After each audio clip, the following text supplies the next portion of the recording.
The name alone is creepy.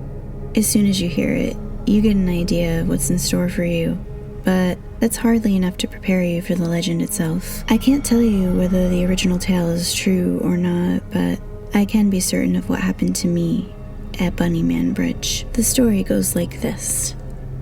In the 1970s, a bus transporting mental patients crashed, and all the patients escaped. Authorities quickly recovered all but 2, who remained missing for weeks. Then one day, they find one of the lost men hanging dead from a tree beside a bridge. The bridge was in a residential neighborhood, in the backwoods of a little county in Virginia. The authorities redoubled their search for the one remaining escapee, but never recovered him.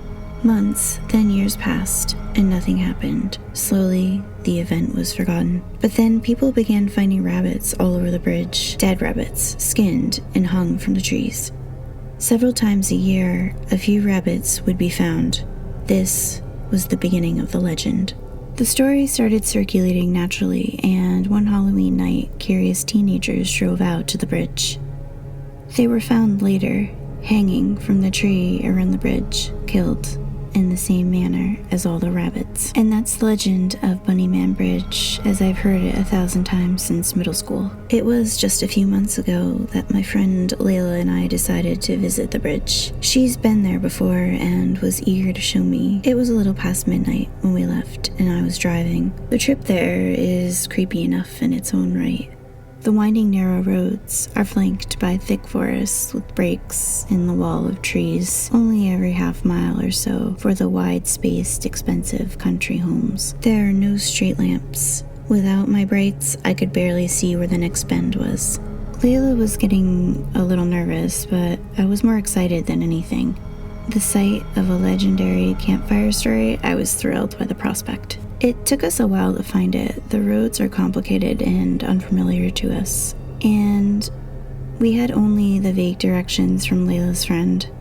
Admittedly, we were really lost. I hate being lost, so that the realization made me anxious, but my friend shrugged it off.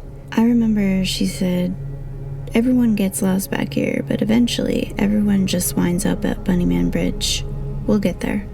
And eventually we did. Layla started to recognize the road somehow. All the roads back there looked the same to me. She said the bridge was right up ahead. We'd reach it in a few minutes. At this point, my excitement hadn't waned, but Layla went on to roll down her window to smoke a cig, and I suddenly got uncomfortable. The bridge came into view. In the middle of the night, in the middle of winter, that bridge is the scariest thing I've ever seen. It looks out of place.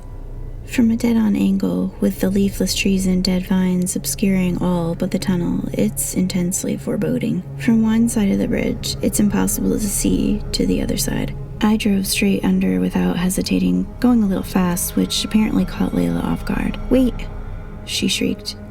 I stopped the car at once, right in the middle of the tunnel. Layla had wanted to roll her window up before we went through. Now, we were acutely aware of where we were and how the window was rolled all the way down.